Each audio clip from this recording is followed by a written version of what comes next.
नमस्कार दोस्तों, यूएम शिफा made channel में आपका स्वागत है। मैं हूं डॉक्टर दिलशाद आलम। मैं आज आपको ये बताने जा रहा हूं, जैसा कि आप लोगों को मालूम ही होगा कि कोरोना की थर्ड वेव आ रही है और आपने ये भी देखा कि फर्स्ट वेव के बाद फर्स्ट वेव में जितनी डेथ हुई थी उससे ज़्यादा डेथ जो है सेकेंड वेव में, और सेकेंड वेव लगभग जो लॉकडाउन भी और ख़त्म हो गए और सरकार भी जो है बहुत लॉकडाउन को ख़त्म कर दिया, हटा दिया, और लोग भी ऐसे फ्री फेयर घूम रहे हैं जैसे अब मानो कोरोना देश से ख़त्म ही होगी। लेकिन आप लोगों को मालूम है और ये बार बार न्यूज़ में भी आप लोग देख रहे होंगे, कोरोना की थर्ड वेव आ रही है।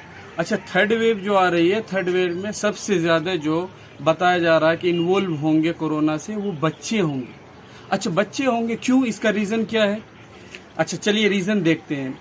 पहला रीज़न तो ये है कि जैसा कि हम जानते हैं, सबसे पहले आप भी सुने होंगे कि 40-45 ईयर से एवब जो है उसको सबसे पहले वैक्सीनेट किया जाए।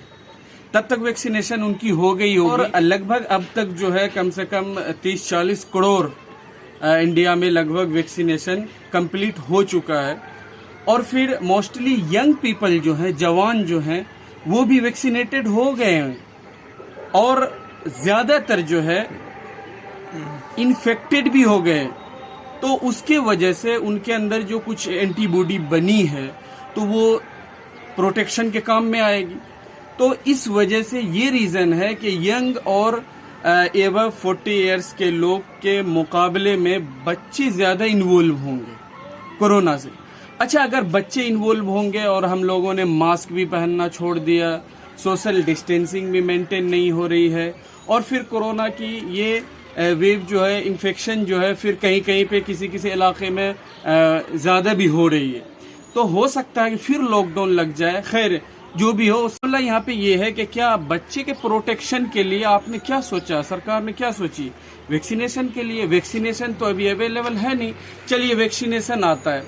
तो वैक्सीनेशन बच्चे के लिए पहले वैक्सीन आ रहा है या पहले इन्फेक्शन आ रहा है, अभी तक ये क्लियर नहीं है। लेकिन ये मानो कि थर्ड वेव जो है कोरोना की वो आनी है और उसमें बच्चे ज़्यादा इन्वॉल्व होंगे, और इससे लड़ने के लिए इम्यूनिटी पावर होनी चाहिए, इम्यूनिटी में दम होनी चाहिए, तभी जाके इस तरह के इन्फेक्शन से आप लड़ पाएंगे। अच्छा, तो इम्यूनिटी में पावर आप कहाँ से लाएंगे? एलोपैथिक मेडिसिन में या अंग्रेजी मेडिसिन में, जिसे मॉडर्न मेडिसिन कहते हैं, उसमें तो इम्यूनिटी पावर के लिए, इम्यूनिटी गेनर के लिए, इम्यूनिटी को मजबूत करने के लिए ऐसी कोई दवाई ही नहीं है। जी हाँ दोस्तों, सही सुना, उसमें दवाई नहीं है। अगर आपको यकीन नहीं है तो आप अपने फिजिशियन से, एलोपैथिक डॉक्टर से जाके पूछिए। जी बिल्कुल नहीं है। तो ऐसी स्थिति में आप आयुर्वेदिक फिजिशियन के पास, यूनानी मेडिसिन के और होम्योपैथिक फिजिशियन के पास आइए। यहाँ पे अवेलेबल है, बहुत सारी दवाई हैं। आप अपने बच्चे की इम्यूनिटी को मजबूत कर सकते हैं। अच्छा, कुछ ऐसी दवाई है जो आप जानते हैं और आपके घर में मौजूद है, आप इस दवाई से अपने बच्चे की इम्यूनिटी को बूस्ट कर सकते हैं, जो कोरोना इन्फेक्शन में लड़ने बहुत ही मजबूती आपको ऐसी सिचुएशन में इन्फेक्शन से लड़ने के लिए प्रोवाइड करेगा।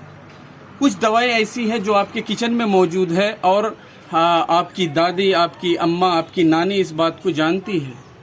चलिए हम बता देते हैं सबसे पहले, और वीडियो लंबी हो जाती है हमारी, तो इसलिए मैं बता रहा हूं कि जैसे आप नोट कर लीजिए। हालांकि दवाई जो है यूनानी मेडिसिन में, आयुर्वेदिक मेडिसिन में बहुत लंबी है, इम्यूनिटी पावर को गेन करने के लिए इसकी फहरिस्त जो बहुत ही लंबी है। लेकिन कुछ इंपॉर्टेंट जो आपके किचन में ही मौजूद हो जाएगा, जैसे जिंजर, जिसको अदरक या सौंठ कहते हैं, जैसे ज़ाफ़रान। ज़ाफ़रान आपके किचन में नहीं है लेकिन बहुत ही मशहूर है। आप ख़ास तौर से कश्मीरी ज़ाफ़रान जो है बहुत ही बेहतर होता है। और दालचीनी आपके किचन में है, टर्मरिक, हल्दी आपके किचन में है, गार्लिक, लहसुन जो है आपके किचन में ही है। अच्छा, गिलोय भी इस्तेमाल कर सकते हैं, जो आपके किचन में नहीं है, इसे आप ला सकते हैं किसी भी स्टोर से, और गिलोय की टेबलेट वगैरह आती है। और अगर छोटा बच्चा, अच्छा कैसे इस्तेमाल करेंगे? जिंजर, अदरक, दालचीनी, ये सब तो हर खाने में आप इस्तेमाल कीजिए, और अगर चाहें तो इन सब का पाउडर बनाकर शहद के साथ बच्चे को चटाइए। अच्छा, गिलोय के, सत्य गिलोय के नाम से इनका पाउडर आता है, इसको भी आप शहद में मिला करके, हाथ से उंगली से मिला करके छोटे बच्चे को भी मुंह में दे सकते हैं। गार्लिक को भून करके आप इस्तेमाल कर सकते हैं। जिंजर का आप जो है पेस्ट या जिंजर का एक्सट्रैक्ट जूस निकाल करके इसको हल्का सा गर्म करके इसमें शहद मिला करके आप बच्चे को चटा सकते हैं। जी दोस्तों, यही इन्फॉर्मेशन आप तक पहुंचानी थी कि आप अपने